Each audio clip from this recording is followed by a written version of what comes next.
Queridos irmãos, toda a palavra de Deus é inspirada por Deus, ela vem de Deus. Para quê? Para que nós venhamos andar segundo a sua vontade. Obviamente que Deus ele não se revela somente pela Bíblia, mas a Bíblia é a mais confiante palavra. Mas Deus se revela através da natureza, da criança e tudo. Quando nós temos sensibilidade, o Senhor ele revela a sua grandeza.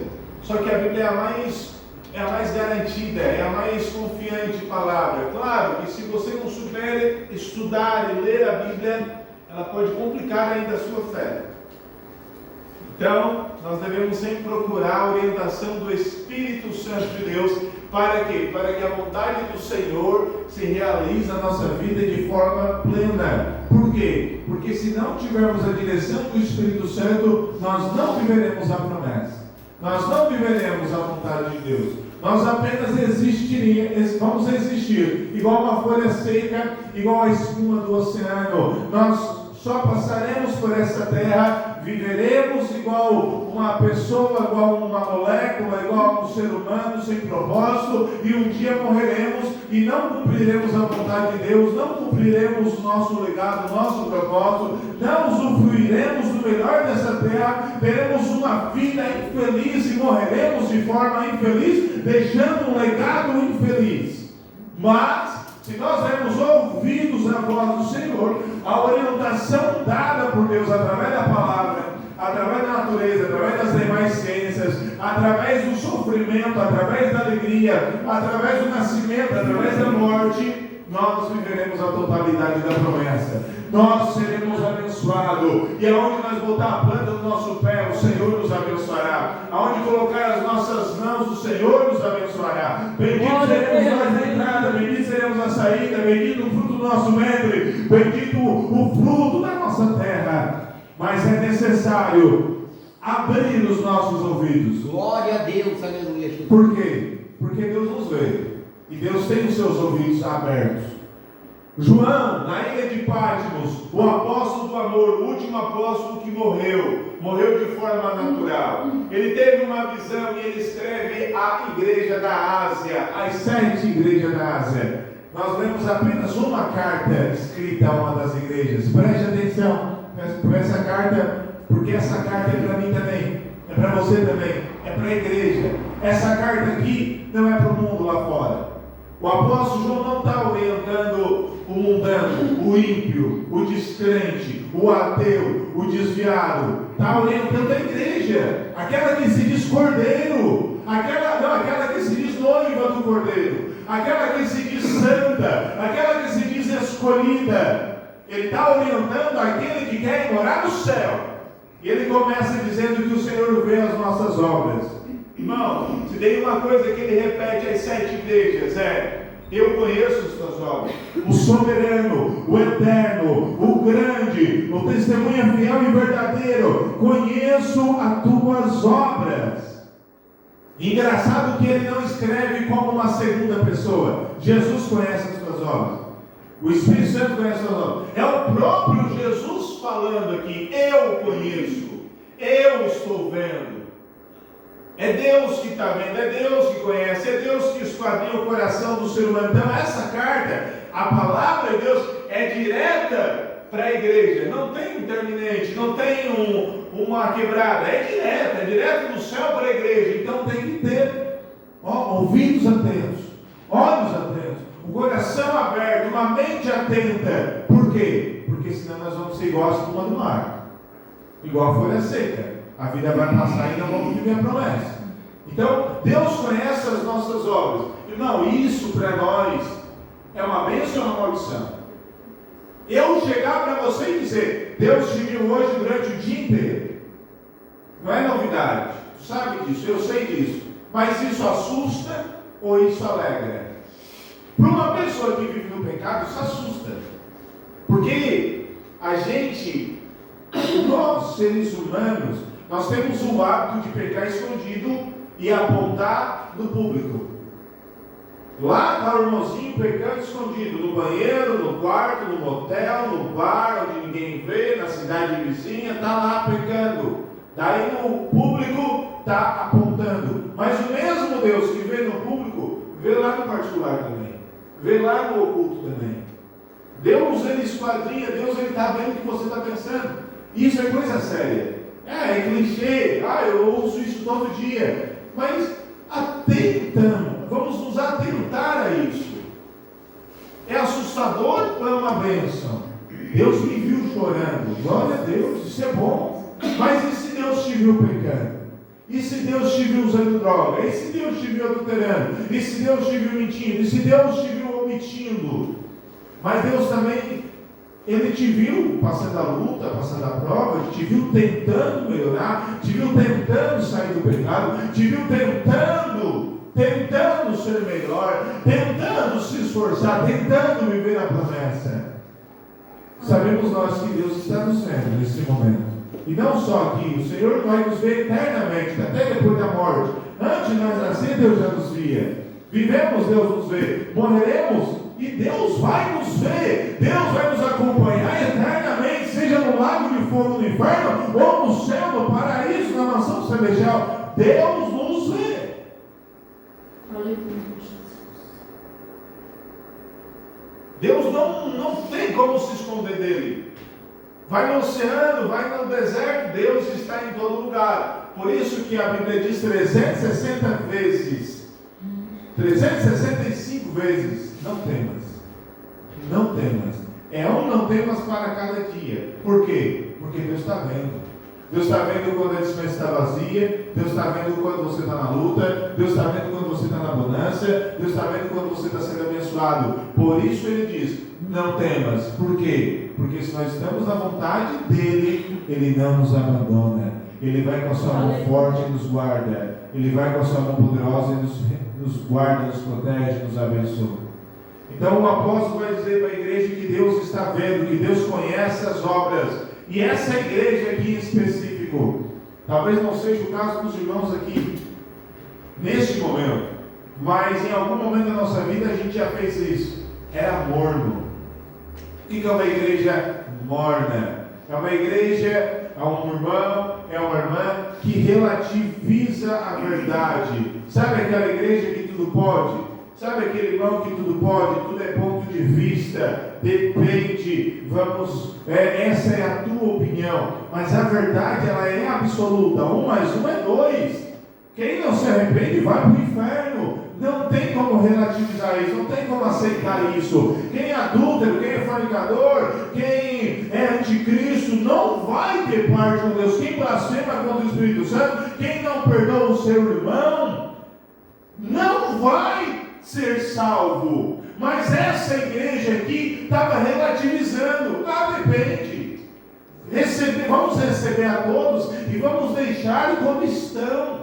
Vem um adúltero no quarto, quinto casamento, não tem problema, vamos batizar. Vem um homossexual, lésbico, não tem problema, vamos batizar. Deixa ele ali tomando Santa Sé. Vem lá o assassino, o político ladrão, o pastor mentiroso, vem lá o traficante, vem lá não sei quem, está tudo certo. Não tem uma pregação contra o pecado e a favor da santificação. É uma igreja morna, é uma igreja que não tem princípios.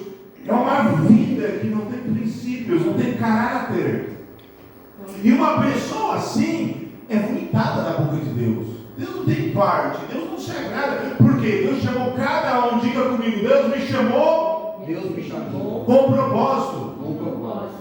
Ponto. Propósito tem princípios. Não tem como você viver o propósito de Deus sem princípios. O que é os princípios? É aquilo que você determina como certo e errado na sua vida, baseado não no que você acha, não no que o seu avô falou, o seu pai falou, o que o pastor falou, o que o fulano falou, mas o que o Espírito Santo falou, através da sua palavra.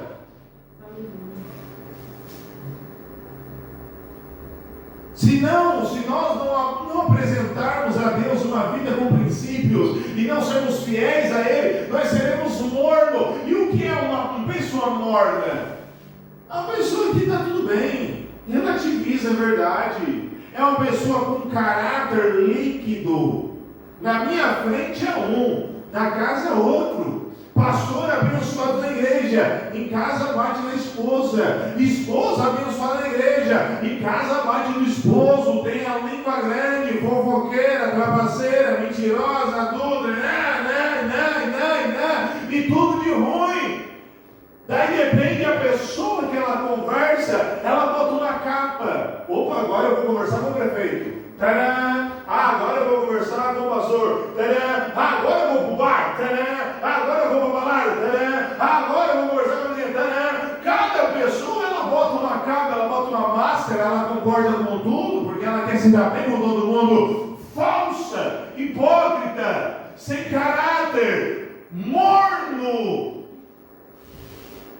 Uma igreja morna, uma pessoa morna, uma vida morna. Deus não se agrada. Por quê? Porque você vai viver tudo e não vai viver nada. Quem vive tudo não vive nada. É igual o pato. O pato sabe nada, o pato nada, mas não nada direito. Voa, mas não voa direito. Anda, mas não anda direito. É tudo como um pato. Sabe o crente pato? A pessoa pata quer estar envolvida com tudo. Quer estar no mundo, quer estar na macumba, quer estar na igreja, quer estar no bar, quer estar na política, quer ser tudo, mas não é nada. Atrapalha todo mundo. Porque uma pessoa que vai na macumba no domingo, ou vai na macumba no sábado e vem na igreja no domingo, ela não é nem do dia, ela já é do dia, mas ela nem da macumba, ela não ajuda lá, só atrapalha, vem para a igreja, só atrapalha também e vive nesse impasse. Vem na igreja, é uma guerra contra o Espírito Santo, o diabo e tal. Vai na macumba, o diabo vai vir, não, mas eu vou baixar nela. Ela vai na igreja e é aquela briga, sabe? Ah, vem na igreja, mas em casa bebe e tal, faz um monte de coisa. Aí Deus está olhando lá do céu. Como é que eu vou realizar o propósito na vida dessa pessoa desse jeito? Como que essa pessoa vai ser feliz? Como que essa pessoa ela vai ser alegre? Ela não se conhece, é uma pessoa que não sabe o que é da vida. É uma pessoa perdida dentro dela mesma. Aí ela procura coisas externas para preencher o vazio interno. Isso é o que mais tem. E o apóstolo João vai dizer à igreja, não, nós estamos falando aqui de uma igreja. Não estou falando aqui do mundo lá fora. Isso aqui no mundo lá fora é normal. É normal. Mas agora quando se trata de igreja, não pode relativizar. Não é normal. Não é normal você não orar, nós não jejuar, nós não pregar a palavra, nós não vencer as lutas, nós desanimar, nós entregar os pontos, nós não buscarmos o Espírito Santo, nós não louvar a Deus. Não é normal isso. Não é normal nós simpatizar com o pecado, nós abraçar o mundo. Não é normal, irmão. Não é normal você fazer amizade com qualquer pessoa, botar qualquer pessoa na tua casa, conversar qualquer coisa, falar qualquer coisa. Não, irmão. Você tem que ter princípios. Se você decide ser um cristão, você tem que passar agora na peneira tudo que você fala. Será que agrada a Deus? E o que é essa peneira? Essa peneira é o Evangelho de Jesus. Essa roupa, será que agrada a Deus? Essa forma de falar, será que agrada a Deus? Se não agrada, eu não vou fazer, porque eu não sou morno, eu tenho princípios. Nem que eu fique só. A maioria das pessoas, irmão, sempre, quase sempre, a maioria é o que conduz ao erro. Não interessa se a maioria concorda. A verdade não está relacionada com a quantidade. A maioria vão para o inferno. A maioria de Sodoma e Gomorra queimou. A maioria fez com que aquela mulher com fluxo de sangue ficasse longe de Jesus. A maioria falou para o cego calar a boca, porque estava atrapalhando o mestre. A maioria estava impedindo com que Zaqueu chegasse até Jesus. A maioria era preconceituosa com Nicodemos. A maioria estava impedindo com que aquele paralítico descesse pelo telhado com os amigos. Sempre a maioria, meus irmãos, vai nos levar muitas vezes ao afastamento da promessa. Por isso que a gente não tem que se preocupar com o que a maioria pensa, com o que a maioria vai dizer, porque a maioria, o coletivo, vive numa bagunça, vive na aparência, vive no mundo. E o chamado de Deus para nós é um chamado específico, não é muito grande. O chamado que Deus tem com a irmã é com a irmã, não é comigo. A alma que Deus vai ganhar através dela é com ela, não é comigo. Aonde ela vai é ela, não é eu. Plano vai falar. É você e Deus, Deus e você. Não seja morto, não aceite qualquer um meter o bico na sua vida. E também não deixe com que a sua moral, a sua ética, o seu caráter seja líquido, seja passageiro, seja hipócrita. Porque senão não vai agradar a Deus. Mas também não seja aquele tipo de pessoa que diz: eu nasci assim, vou morrer assim. Meu pai me criou assim, tá bom, eu vou ser assim. Eu nasci em tal religião, irei morrer naquela religião. Eu nasci em tal igreja, vou morrer naquela igreja. Não, porque tudo isso pertence à terra, mas o que Deus te chamou pertence ao céu. Então usa tudo isso, a igreja, a religião, usa a parentela, o teu passado, para analisar aonde Deus quer te colocar. Mas não se prenda a isso. Seja flexível ao ouvir a voz de Deus. Seja sensível à vontade de Deus, porque eu e você nascemos em um mundo perdido, contaminado, carimbados com o pecado original. Nós já nascemos no pecado.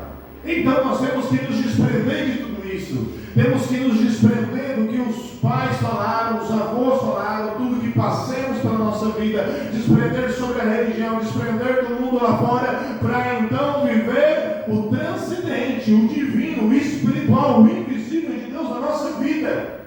Temos que nos desprender da nossa própria vontade, morrer para nós mesmos, morrer para o mundo, e viver a vontade de Deus com intensidade, não de qualquer jeito. E a igreja estava passando por um momento que tanto fez, tanto faz. E elas estavam. A Bíblia vai dizer assim, ó: e por esse motivo que és morno, não és frio nem quente, não tem princípio, estou a ponto de vomitar da minha boca. E ainda dizes: estou rico. Quando você se relaciona com o mundo, provavelmente você vai ter coisas do mundo na sua vida. Se você trabalhar bastante, vai ter bastante dinheiro. Se você fazer faculdade, você vai ter bastante conhecimento.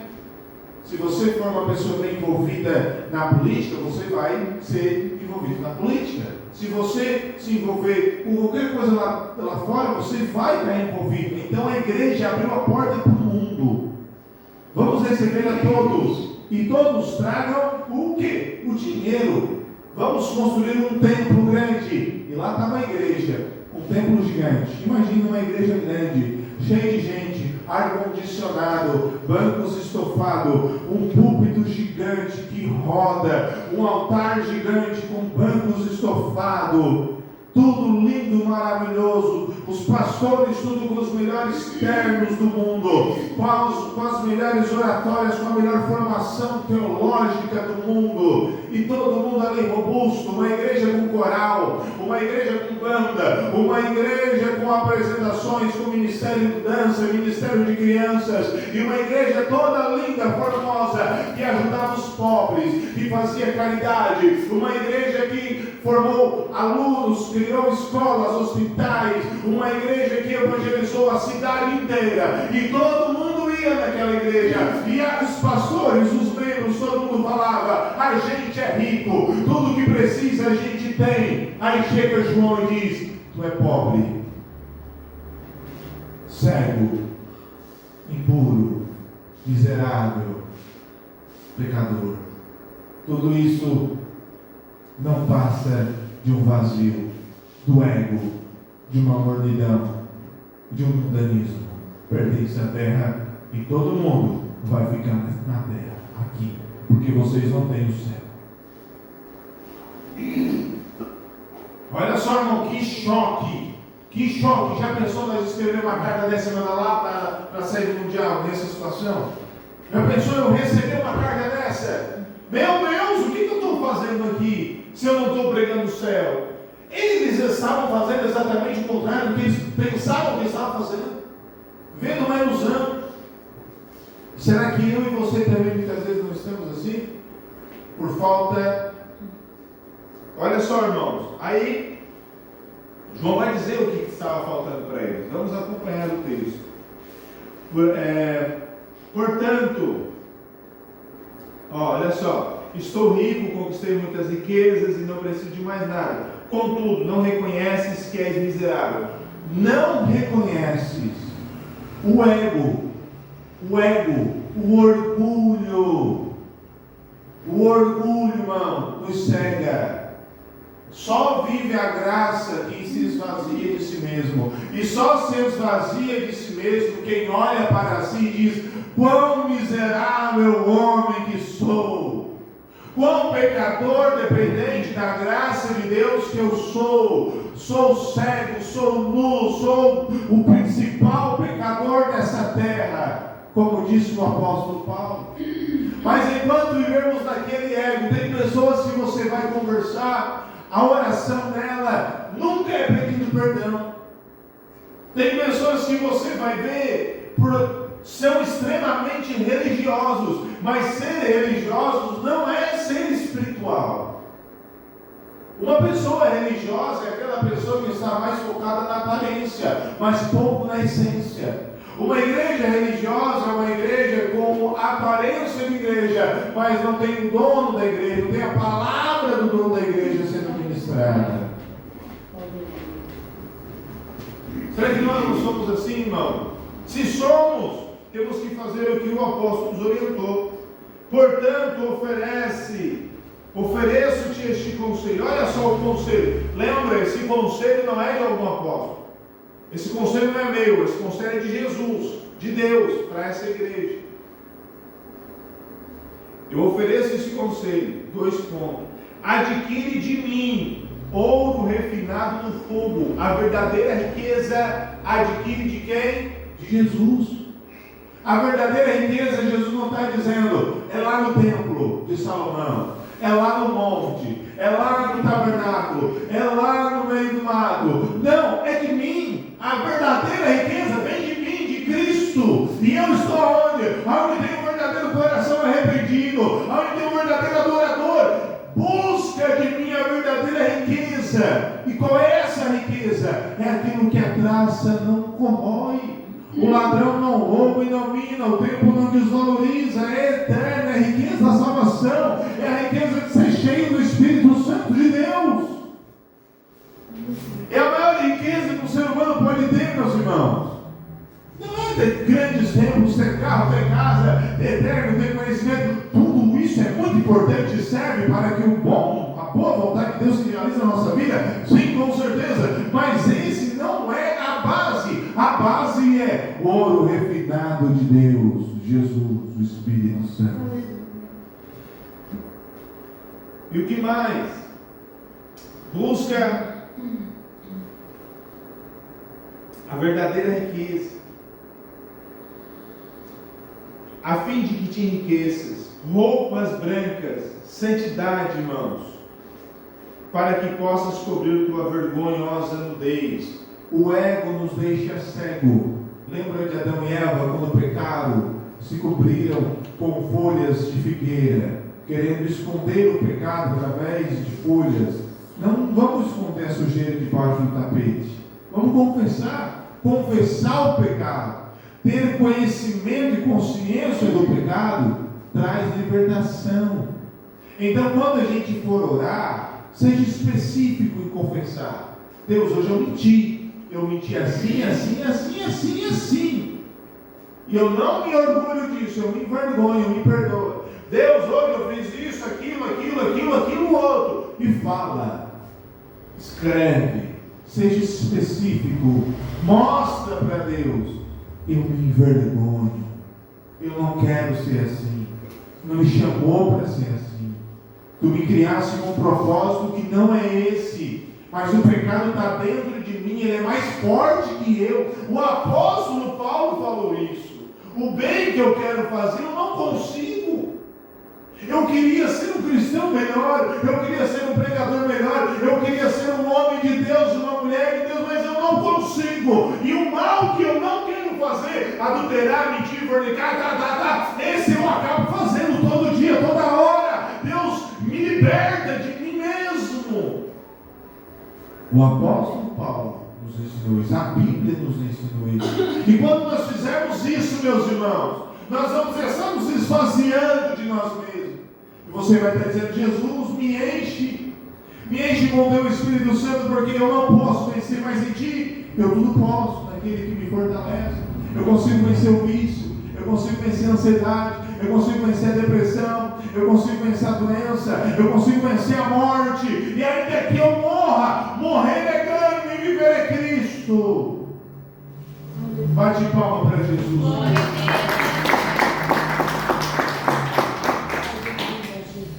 Mas para isso temos que ter humildade, conhecimento, compreensão, conhecimento do que Deus tem para dar. Se a gente não conhecer a Deus, como nós vamos o servir? E como nós vamos servir a um Deus que não conhecemos? E como vamos conhecer o Deus que ninguém nos ensinou? Ninguém nunca pregou? Como iremos crer num Deus que nunca ouvimos falar? Então Deus está falando conosco nessa noite. Há o perigo de nós viver uma vida inteira chafurdado no pecado, porque a gente acha que não há um Deus que pode nos libertar de lá. Há um perigo de nós vivemos uma vida inteira pacata, estacionada, limitada, porque a gente não conhece um Deus capaz de nos tirar dessa situação, e nós não conhecemos o propósito desse Deus na nossa vida. A gente acha que nasceu para sofrer, a gente acha que a vida é assim mesmo, que não tem mais o que fazer. Mas não é verdade, isso é mentira. Deus pode mudar histórias, e Deus muda, mas é necessário que a gente olhe para nós e conhecemos a nossa própria nudez, a nossa própria cegueira, a nossa própria fragilidade, e entregamos na mão de Deus, e confiemos em Deus, e vivemos para Deus, e colocamos os princípios de Deus como nossos princípios. Aí nós viveremos a promessa dele.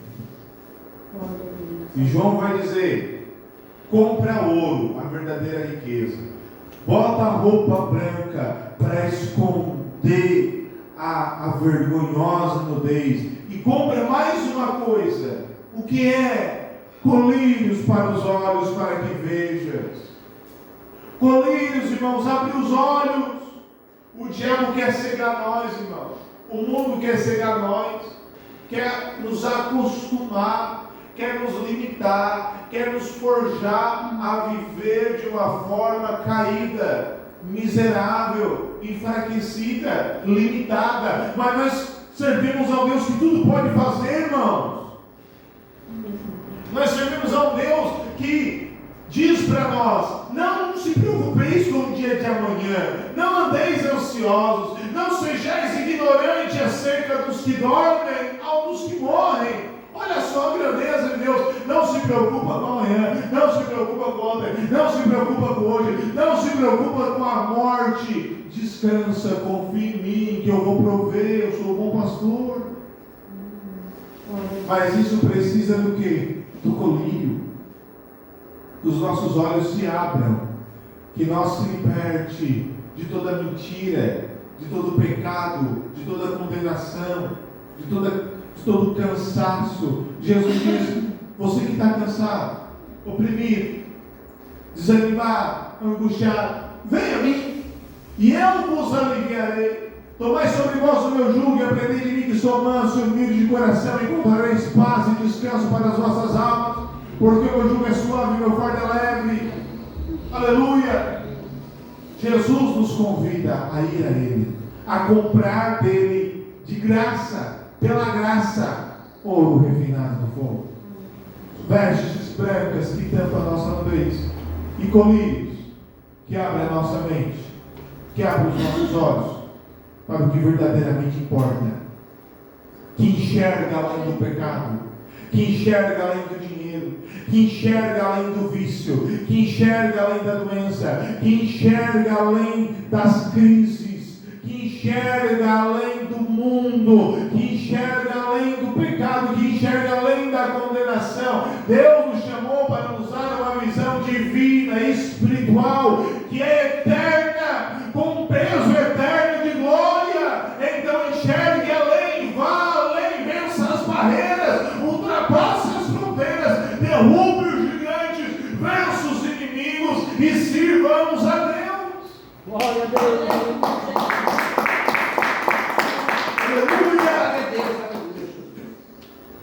Glória a Deus. E unge os teus olhos para que possa enxergar claramente. Diga comigo: Jesus, me ajuda a enxergar claramente. Irmão, o diabo, ele é representado como escuridão. Deus é representado como luz. A escuridão cega. E uma pessoa cega não faz nada. Ela fica pronto. Se você fechar os olhos agora e você não enxergar mais nada, o que você vai fazer? Você vai ficar parado. Por quê? Você vai cair se você se mexer. Se nós apagarmos as luzes aqui e ficar tudo no escuro, a gente vai começar a se bater, a gente vai ficar perdido. E é isso que o pecado faz, é isso que o diabo faz com a nossa alma, com a nossa mente. A gente vive perdido dentro de nós mesmos. Um turbilhão de pensamentos, de sentimentos, de emoções, de desejos que não são saciados, de vontades que não são alcançadas, de sonhos irrealistas, de preocupações, numa escuridão. E a gente vive se batendo. É vida que não vai para frente, é casamento que não vai para frente, é filhos que não vão para frente, é ministério que não vai para frente. Por quê? Falta clareza. Falta se entregar à luz de Deus, à luz de Cristo.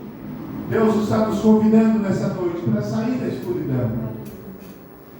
Aleluia. E olha só, irmão, como o nosso Jesus é amoroso. Jesus fala para a igreja, depois de toda essa orientação: eu repreendo e corrijo a todos quanto amo. Sê, pois, diligente e arrepende-te. O Senhor, Ele corrige, irmão. Então, quando você se sentir corrigido por Deus, se sinta amado, se sinta cuidado, não se sinta odiado, excluído. E a correção de Deus vem de várias formas. Deus fala através de várias formas, irmãos. Através do choro, através da morte, do luto, da doença, da enchente, da pandemia, também de uma aprovação em um concurso, de uma bênção, de uma vitória, de um livramento. Deus fala. Se nós nos atentarmos à voz de Deus, muita coisa ruim pode ser evitada. Não espere você estar no fundo do poço para então aceitar o chamado de Deus. Aceite antes. Não espere Deus falar contigo lá na última instância, lá embaixo, lá afugentado, lá caído. Enquanto você está de pé e Deus está falando contigo, aproveita, dizer a Deus: Senhor, eis-me aqui. Deus está falando, não precisamos cair. Não precisamos que Deus nos aperte, que Deus nos amasse, porque mesmo se Deus nos amassar, como um vaso na mão do oleiro, isso também é prova do amor dele para nós, porque Deus trata cada um segundo a necessidade.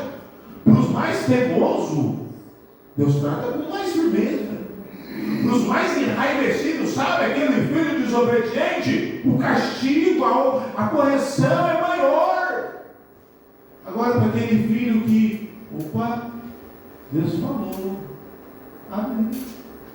Esse filho não precisa passar o que aquele filho desobediente passou para aprender. Aleluia. Então, que nós vamos ouvir a voz de Deus. Eu aprendo com a observação, aprendo com a observação dos mais velhos. Eu olho para onde eu quero chegar, eu olho quem já chegou lá. Eu aprendo com essa pessoa que está lá. E eu olho onde eu não quero ficar. E eu vejo pessoas que estão lá. E eu não faço o que aquelas pessoas fizeram para também não chegar lá. Tudo que vai acontecer já aconteceu em algum determinado momento, meus irmãos. Você não precisa passar por experiências ruins que pessoas já passaram. É só olhar para uma situação dela. Estou pensando em parar. Olha para quem parou. Onde que está? O que aconteceu? Tudo que passou. Olha para quem continuou. Onde que está? Tudo que passou é tudo que venceu. Não precisa você parar para experimentar a mão pesada de Deus, o castigo, a exortação. Não precisa. É só você aprender, é só você olhar o que Deus tem falado, a vontade de Deus. Aleluia. Glória a Deus. Porque Deus ama a todos. Mas Ele diz uma coisa: ser diligente. O que é ser diligente? É ser rápido, é ser cauteloso, é ser eficiente em arrependermos. E o que é arrependimento? É mudança de rota, é mudança de pensamento, é mudança de comportamento, é mudança de vida. Isso é arrependimento, irmão. Glória a Deus, aleluia. Não é Jesus, me perdoa, mas não teve um sentimento que quebrantou, não teve um princípio firmado. Não é arrependimento, é remorso, é picaretagem. Está querendo enganar Deus. Eu perdi perdão agora, está tudo bem. Depois eu peco de novo e peço perdão de novo e peco o pecado planejado. Está tudo certo. Estou ruim agora, mas eu vou para a igreja, Deus vai me abençoar. Daí depois está abençoado, volta para o mundo de novo. Daí depois, quando quer uma bênção, vem para a igreja. Morno, vomitado da boca de Deus. Deus não tem compromisso. Vai para o inferno se não se arrepender. Não vai viver a promessa, não vai viver a felicidade, não vai ter a paz verdadeira, vai viver no bate-cabeça, não vai e volta, não há vergonha, sendo capacho do diabo, sendo capacho do pecado, porque não tem arrependimento. A família, os amigos vão ser tudo destruído, irmãos. Por quê? Porque não tem o verdadeiro amor, o verdadeiro Deus na vida. Como vão ser salvos desse jeito? Como? Como iremos ser abençoados dessa forma? Não tem. Glória a Deus, aleluia. Arrependa-te. É a palavra de todo dia. Arrependa-te. Eu tenho que me arrepender do que eu fiz hoje. Eu tenho que me arrepender do que eu vou fazer amanhã. Arrependimento, irmão. O que eu posso melhorar? O que Deus quer que eu faça? Amém? Arrependimento. Eis que estou à porta e bato. Olha só o que Jesus falou. Eu estou batendo na porta do coração. Aquele que abrir, eu vou entrar. E ele comigo, nós vamos cear. Relacionamento. A mesa se envolve relacionamento, troca de experiência, conversa, diálogo, convívio. Quem aqui quer ter isso com Jesus? Quem quer? Quem quer ter esse relacionamento com Jesus? Jesus está batendo, filho, abre a porta, filho, comigo é melhor. Não tema, não duvida, para de ser teimoso, te arrepende, muda de vida, abre a porta que eu vou entrar e nós vamos ter um relacionamento. Aleluia! Eu sempre falo aqui que o Espírito Santo é um convidado. Assim também como as coisas ruins da vida são também convidadas. É nós que abrimos a porta. Ah, pastor, mas eu estou a vida inteira abrindo a porta para o pecado. E agora? É possível você abrir a porta para Jesus. É possível. Não é só o que fazer, é o que não fazer também. Abre a porta para Jesus. Às vezes você não está abrindo, você acha que a libertação, a força depende de você. Mas não, Jesus não disse aqui. Ele disse o quê? Abre a porta. E eu contigo nós vamos ter um relacionamento. Vamos abrir a porta para Jesus e deixar Jesus tomar conta da casa inteira. Vamos dar a chave da mão dele. Vamos deixar ele sentar na cadeira do poder na nossa vida. E ele vai organizar tudo. Aleluia. Ao vencedor, irmão, ao vencedor não é aquele que foi 30 anos crente e depois se desviou que vai receber a coroa. É ao vencedor, eu lhe considerei que se assente comigo no meu trono. Assim como eu me assentei com meu Pai no trono. Aquele que tem ouvidos, compreenda o que o Espírito revela às igrejas. Aquele que vencer, irmão. E todo dia é um leão para matar. A bênção de hoje, o livramento de hoje, não significa bênção e livramento amanhã. Amanhã é outra oração, amanhã é outro jejum, amanhã é outra palavra, amanhã é outro culto, amanhã é outra vigilância, amanhã é outro dia. Tem gente que vem na igreja uma vez no mês e acha que está abençoado. Tem gente que ora uma vez na semana e acha que está bom. Não é, é o vencedor, aquele que vence todo dia, toda madrugada, toda vontade de pecar, toda hora, irmão. O diabo não descansa, o pecado não descansa. Então nós também temos que orar e vigiar. E aquele que compreender, para finalizar aqui a carta de Jesus à igreja, ele diz: aquele que o que? Compreender. Aquele que der ouvidos e compreender o que o Espírito revela às igrejas. Aquele que tem ouvidos, compreenda o que o Espírito revela às igrejas. Irmão, uma vida religiosa sem compreensão do verdadeiro cristianismo é uma vida inútil, é uma vida perdida.